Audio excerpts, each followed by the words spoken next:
Ben. Hey, how's it going? Can you guys hear me okay? Yeah. All right, not sure if this is working. It is working. Oh, great.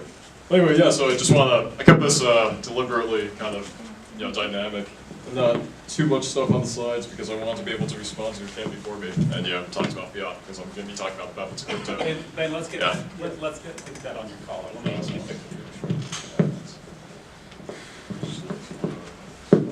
I restate this to, it's actually just fine. Perfect. Great. Working good system. Cool. So yeah, I think if I were to summarize up and talk about game before, right, there are three main points. And the first one is that, if you trust a good person who controls your money, then your money is trustworthy, right? And so it's effective if there's good trust. And then the second is price stability and price anchoring, which is important. And third is reversibility, right? So in reverse order, the Bitcoin white paper itself touches on reversibility, and so that's easily solved as a second layer solution, right? You don't need that baked into the currency itself. You can have systems built on top that do escrow and things like that to make reversibility possible. To the second point of price, well, let's go to the first point. So I think you also answered this, right? If you look on the short time horizon, sure, you can trust money, right? The US dollar is not going to get devalued over tomorrow, right? But certainly every single fiat currency over time has become devalued, right? And you can say in the earlier slide, right, that you can trust, if you trust a system that has a strong, stable government that can tax and all that, then that's great. You can trust the money, and that was true of Rome, that was true of Sumeria, that was true of Egypt, the Mongolian Empire, Ottoman Empire, right? None of them are around anymore. And yeah, actually, the argument there was that these happen over these large timescales that are no longer relevant to us as average consumers. But that's not necessarily true, because when these things do happen, they happen catastrophically and very quickly, right? And so you can see that with, say, the Great Depression or 2008 or something like that, even the collapse of the Roman Empire, right? All these things happen in the time frame that you can actually see. And so, the final point that I think you said was really prescient, which is, if you think this is on the horizon, then you absolutely should be afraid, right? You should move your money into some other form, like cryptocurrency or gold or so forth, right? And the question is it actually safe, right? Is this imminent? Is it not imminent? And that's actually incredibly difficult to tell, right? Most people see it after fact, right? After it's too late. Like you should say that about 2008 too, right? If you think the stock market's going to crash, obviously you should move your money out. A lot of people miss that, right? And so there's that fundamental existential risk, and that caveat there, I think, is ultimately very important, right? And then to the second point of price stability, yeah, I think also you're comparing on wrong time horizons, right? So the first point is that you're comparing something that's been around for, say, 300 years, the US dollar, versus something that just happened less than 10 years ago, right? Bitcoin. If you actually compare them on the same time horizon, Bitcoin's been way better as a store of value than what used to be the US dollar. When the US actually started, they used something called continental currency, which is the predecessor to the US dollar as we know today. And actually, if you look at it, in 4 years, the price of continental currency had fallen 75%. In 13 years, it devalued so much. And so we talk about, say, hyperinflation is only relevant to, say, Zimbabwe or to Venezuela today, right? It was actually the same case in the US when it first began. In 13 years, it had hyperinflated so much that they actually had to abandon the entire currency. They started over with a backed gold standard currency, right? And they actually issued a mandate that said, in order to create a new currency, you had to back it by gold because obviously no one's trusting us as a country, right? And so they had to obviate and sidestep this kind of chicken and egg problem, right? How can you trust the government when it's just this nascent new thing? It's the same thing with Bitcoin, right? And so actually at Bitcoin at this stage, it's doing incredibly well. And if you actually wanted to see its growth over time, right? If you were actually to predicate the two together, say on day one, which one would you trust, Bitcoin or gold, or Bitcoin or the US dollar? You would actually have been better off trusting Bitcoin. And as you see this actually grow into a stable, you can already see volatility declining over time, right? And as it actually goes larger, right, volatility still declines, and yet at some point it will be, like you say, right, the important part isn't that it has stable value, but rather it has predictive value, right? So you can predict where it's going, and there you can price it in.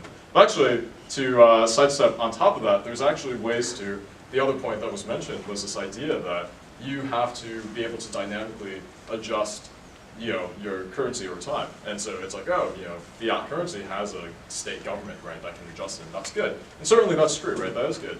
But what's better is potentially if you could have, say, a smart contract, right, adjusted as well, right? If you can have a trustless, fully transparent system that can have all the same functions as a central bank, but that is this thing that you don't have to trust to have good ethics, right? That you can just literally trust the code, trust the math, right? That works, and that's even better. So take an example where imagine there's a Bitcoin now, and there actually is. Basecoin, you guys should all look into it. I'm going to show This is a friend's project.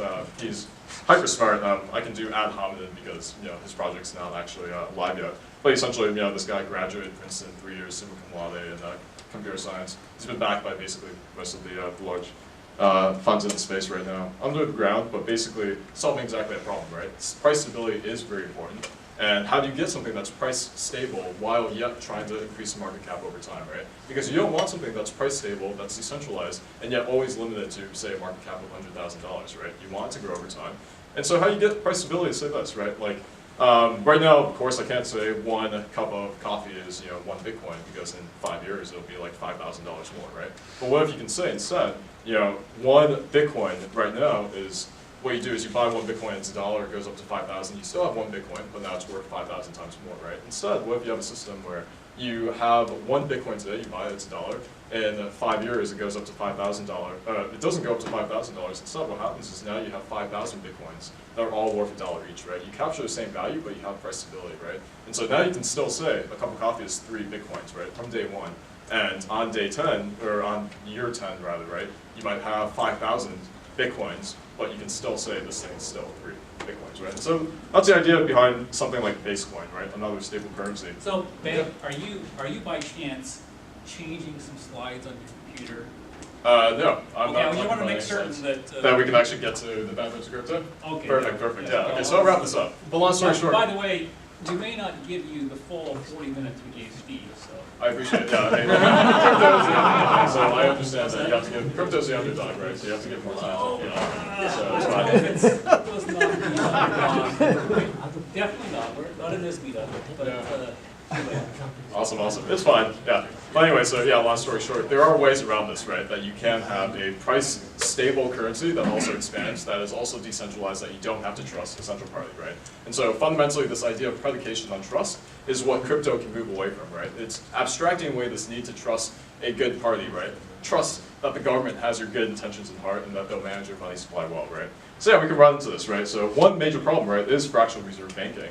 And so it's not even just the money supply itself, rather, but it's the fact that your money is then transferred to something like a bank, right? In the bank, they're legally allowed to do what's fractional reserve banking, which means that they only have to hold, say, 10% of your deposits, and they can actually go and expand the money supply with the rest of the money. And that's how a bank run happens, right? If you've ever heard of the Great Depression, right, or things like that, that's because this system works just fine in most cases, right? Except in those catastrophic moments where it doesn't work. And then when it doesn't work, it goes downhill really fast, right? And so what happens is, all right, some person starts to lose faith in the bank. As long as faith in the bank is fine, then it's great, right? Like, no one redeems their money.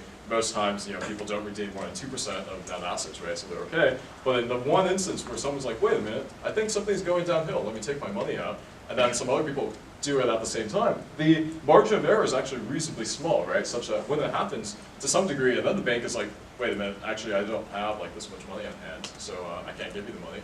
Then that's when everyone panics, right? It's like, holy crap, let's all take our money out. Then you have people waiting for years, like hours, right, outside the bank, and then the whole bank collapses, right, because they have a liquidity crunch.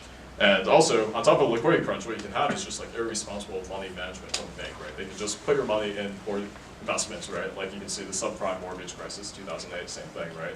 They lost your money, and it's like, oh crap, now what do I do? Then the government is like, all right, let's make this thing called FDIC, right? So don't worry about it, guys, we've got your back, right?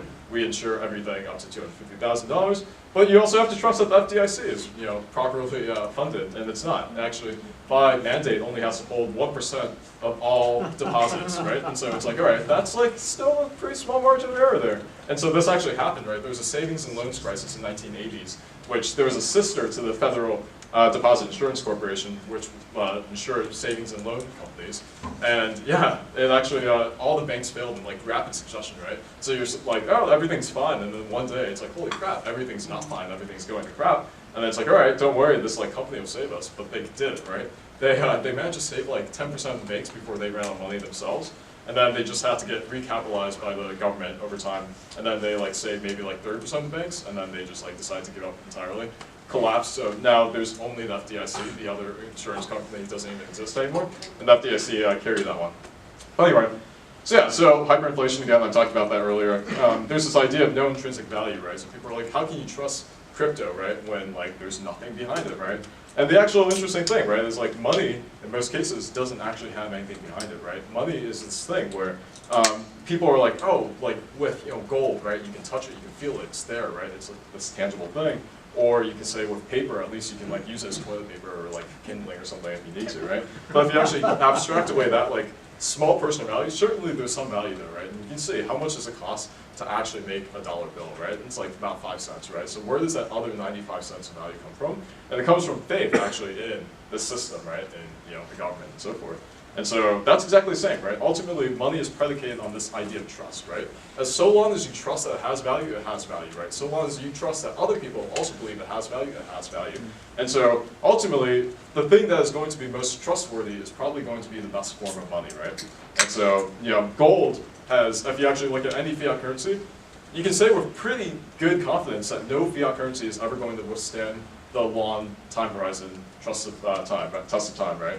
Whereas like no fiat currency has ever existed for forever, right? And the currencies that we use as dominant currency has only been around for like 300 years. Currency has been around for a much longer time. Gold, as a counterpoint to that, actually has held its value really well for all time, right? And so that's good. And the question is, why does gold hold its value well? Because it's a good precursor to crypto. And gold holds its value well because it is inherently scarce and there is no central party that you have to trust to manage it well, right? So it holds its value well, but also it has a lot of downsides, right? Which are the same things that Steve talked about earlier, which is the fact that it's really hard to, in some cases, it's actually more volatile than you would expect, right? And so you can actually see some of these problems, which is one, people are like, oh, gold is inherently scarce, right? So it holds its value well over time, and you can trust that. It's actually not that predictable. This is gold's mining projection over time. So you can see that we are now actually, just 80 years ago, we mined about 4 times less gold than we do today. And this is because gold is not future-proof, right? We have had technological advances that make it far easier to mine gold today than it used to be in the past. And you can obviously see that it's so much easier to mine gold than it was way back in like 1912 and 1940 and so forth, right? And so what that means is the money supply of gold actually increases dramatically and is unpredictable, right?